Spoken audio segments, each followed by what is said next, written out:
చూస్తున్నాం. కర్ణాటకలో నాయకత్వ మార్పునకు ఎట్టకేలకు రంగం సిద్ధమైంది.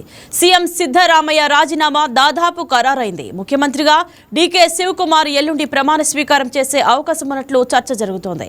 రాజ్యసభకు వెళ్లేందుకు నిరాకరించిన సిద్ధరామయ్య మరో 2 ఏళ్లు ఎమ్మెల్యేగానే కొనసాగుతానని అధిష్టానానికి తేల్చి చెప్పారు. సీఎం పదవికి గురువారం సిద్ధరామయ్య రాజీనామా చేస్తారనే వార్తల వేళ లోక్సభలో గవర్నర్ దావర్ చంద్ గెహ్లోట్ అందుబాటులో లేరు. ముందు ఖరారైన పర్యటన మేరకు మధ్యప్రదేశ్ పర్యటనకు వెళ్లారు. సిద్ధరామయ్య రాజీనామా సమర్పించేందుకు 10:30 ముఖ్యమంత్రి కార్యాలయం అపాయింట్మెంట్ కోరినట్లు వార్తలు వెలువడ్డాయి.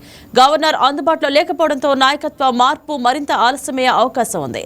గవర్నర్ అందుబాటులో లేనప్పటికీ సిద్ధరామయ్య రాజీనామా ప్రక్రియ కొనసాగుతుందని సీఎం కార్యాలయం తెలిపింది.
సిద్ధరామయ్యకు అండగా ఉన్న వెనుకబడిన వర్గాలు, దళితులు, మైనార్టీల కూటమి కాంగ్రెస్ నిర్ణయాన్ని తీవ్రంగా తప్పుపట్టింది.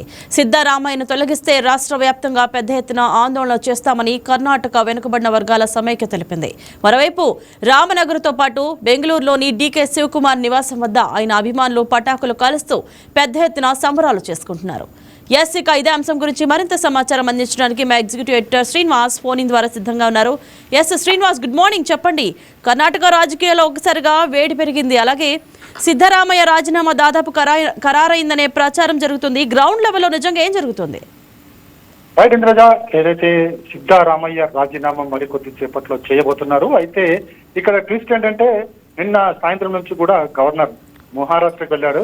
ఏదైతే తన కుటుంబ సభ్యులకు సంబంధించి అత్యవసర పనుల రీత్యా తాను ముంబైకి వెళ్ళాడు. అయితే ఈ రోజు సాయంత్రం తిరిగి వచ్చే అవకాశాలు ఉన్నాయి. ఎందుకంటే రేపు అంటే శుక్రవారం రోజు ఉపరాష్ట్రపతి కర్ణాటకకు విజిట్ చేయబోతున్నారు. సో ఉపరాష్ట్రపతిని విజిట్ చేసుకోవాలి.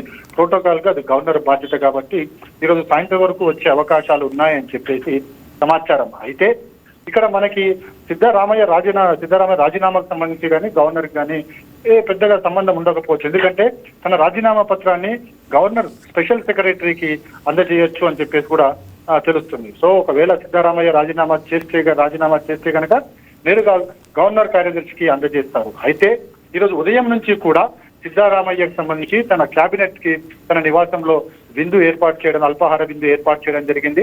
కేబినెట్ సహచర మంత్రులందరూ కూడా విందులో హాజరయ్యారు. అదేవిధంగా ప్రియాంక గాంధీ వచ్చారు. అదేవిధంగా ఖర్గే కూడా రావడం జరిగింది. అదేవిధంగా పార్టీ జనరల్ సెక్రటరీలు, అదేవిధంగా పరిశీలకులుగా ఉన్న ఎవరైతే ఇన్ఛార్జీలు ఉన్నారో కేసీ వేణుగోపాల్, ఇతర జాతీయ నేతలందరూ కూడా సిద్ధరామయ్య నివాసానికి రావడం జరిగింది. అదేవిధంగా ఈ అల్పాహార విందుకి డిప్యూటీ సీఎం డీకే శివకుమార్, అంటే ప్రస్తుత ముఖ్యమంత్రిగా రేపు బాధ్యతలు చేపట్టబోతున్న డీకే శివకుమార్ కూడా ఆహ్వానించడం జరిగింది. మొత్తం చూసుకుంటే కనుక అల్పాహార విందు రాజకీయం అయితే ప్రస్తుతం కర్ణాటకలో కొనసాగుతుంది. ఎందుకంటే సిద్ధరామయ్య రాజీనామాకు సంబంధించి ఆయన వర్గీయులు కావచ్చు, ఆయన కులానికి సంబంధించిన వాళ్ళు కావచ్చు వ్యతిరేకిస్తున్నారు. ఒక వెనుకబడిన తరగతులకు సంబంధించిన వ్యక్తిని ఒక్కసారిగా ఇట్లా తొలగించడం సరికాదు అని చెప్పేసి ఆయన వర్గ ప్రజలు కావచ్చు, అదేవిధంగా ఆయన అనుచరులు కావచ్చు ఒక ఆందోళన అయితే వ్యక్తం చేయడం జరుగుతుంది. ఏదేమైనప్పటికీ కూడా సిద్ధరామయ్య రాజీనామా అయితే ఖరారు అయిపోయింది. శ్రీనివాస్, ఇంకా 2 ఏళ్లు ఎమ్మెల్యేగానే కొనసాగుతాను అని సిద్ధరామయ్య అధిష్టానానికి స్పష్టం చేశారనే సమాచారం ఉంది. ఇది నాయకత్వ మార్పుకు సంకేతమా? ఇక్కడ చూసుకుంటే కనుక సిద్ధరామయ్య రాజీనామా చేస్తే ఆయనకి ఏదైతే రాజ్యసభ స్థానాన్ని ఆఫర్ చేసింది కాంగ్రెస్ అధిష్టానం. ఎందుకంటే ఖర్గే కాల పరిమితి ముగియబోతుంది. కర్ణాటకకు సంబంధించి నా కాంగ్రెస్ పార్టీకి 3 రాజ్యసభ స్థానాలు ఉన్నాయి. సో అందులో ఒక రాజ్యసభ స్థానాన్ని సిద్ధారామయ్యకి ఇవ్వాలని ఆఫర్ చేయడం జరిగింది. కానీ సిద్ధారామయ్య తను ఆఫర్ను వద్దు అని చెప్పడం జరిగింది. ఎందుకంటే మరో 2 ఏళ్లు రాష్ట్ర రాజకీయాల్లో తాను ఉండదలుచుకున్నానని చెప్పేసి, రాష్ట్ర రాజకీయాలను తాను దగ్గరగా ఉండి ప్రజలకు సేవ చేసుకుంటా అని చెప్పేసి కూడా కాంగ్రెస్ పార్టీకి అధిష్టానం చెప్పినట్టు తెలుస్తుంది. అయితే మొత్తానికైతే సిద్ధారామయ్య రాష్ట్ర రాజకీయాల్లోనే ఉండేందుకు ఇష్టపడుతున్నారు. ఎందుకంటే ఇప్పుడు జరగబోయే ఏదైతే మంత్రుల ప్రమాణ స్వీకారం అంటే ముఖ్యమంత్రి ప్రమాణ స్వీకారం తర్వాత కూడా తన కుమారుడికి డిప్యూటీ సీఎం అవకాశం ఇచ్చే ఛాన్సెస్ కూడా ఉన్నాయి. సో అవన్నీ చూసుకున్న తర్వాతే తాను రాష్ట్ర రాజకీయాల్లో ఆసక్తి చూపుతున్నానని చెప్పేసి కూడా చెప్పడం జరిగింది. అయితే ఈ రోజు రాజీనామా తర్వాత కొత్త ముఖ్యమంత్రిగా అంటే డీకే శివకుమార్ సంబంధించి రేపు సిఎల్పి సమావేశం జరగబోతుంది. ఈ సిఎల్పి సమావేశంలో కొత్తగా నూతన శాసనసభాపక్ష నేతను ఎన్నుకుంటారు. అది డీకే శివకుమార్ పేరు అక్కడ ప్రస్తావనకు వస్తుంది. ఆ ప్రతిపాదనను కూడా ప్రస్తుత ముఖ్యమంత్రి సిద్ధారామయ్యనే రేపు సిఎల్పి సమావేశంలో ప్రతిపాదిస్తారని చెప్పేసి కూడా తెలుస్తుంది. ఆ తర్వాత ఎల్లుండి శనివారం నాడు ముఖ్యమంత్రిగా డీకే శివకుమార్ ప్రమాణ స్వీకారం చేయబోతారు. ఆ తర్వాత ఆయనతో పాటు ఎంతమంది మంత్రులు ఉండబోతున్నారనేది కూడా చూడాల్సి ఉంది. రైట్ శ్రీనివాస్, కాంగ్రెస్ లో పవర్ షేరింగ్ ఫార్ములా ఇప్పుడు అమల్లోకి వస్తుందా? ఖచ్చితంగా ఇప్పుడు జరుగుతున్నదంతా కూడా పవర్ షేరింగ్ ఫార్ములానే అని చెప్పొచ్చు. ఎందుకంటే 3 ఏళ్ల క్రితం కాంగ్రెస్ పార్టీ కర్ణాటకలో జెండా స్థాపించింది, అధికారంలోకి రావడం జరిగింది.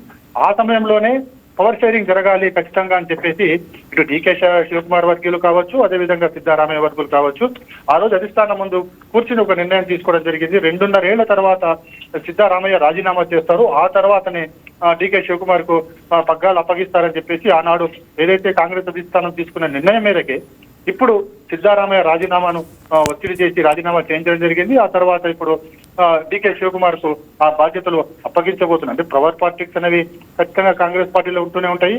సో ఈ మధ్య కాలంలో ఎందుకంటే కర్ణాటకలో అధికారంలోకి వచ్చిన తర్వాత ఖచ్చితంగా కాంగ్రెస్ దాన్ని నిలబెట్టుకునే క్రమంలోనే ఇప్పుడు పవర్ పాలిటిక్స్ జరుగుతున్నాయి అనుకోవచ్చు. మరోవైపు చూసుకుంటే కనుక బీజేపీ రాష్ట్ర బీజేపీ కాంగ్రెస్ జరుగుతున్న ఈ రాజకీయం అంతర్గత రాజకీయం ఏతుందో దాన్ని నిశ్చితంగా పరిశీలిస్తుంది.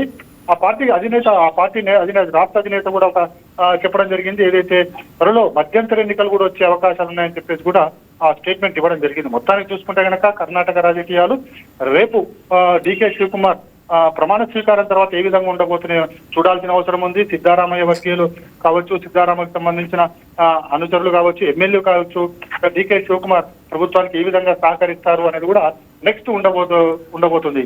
Right, thank you Srinivas.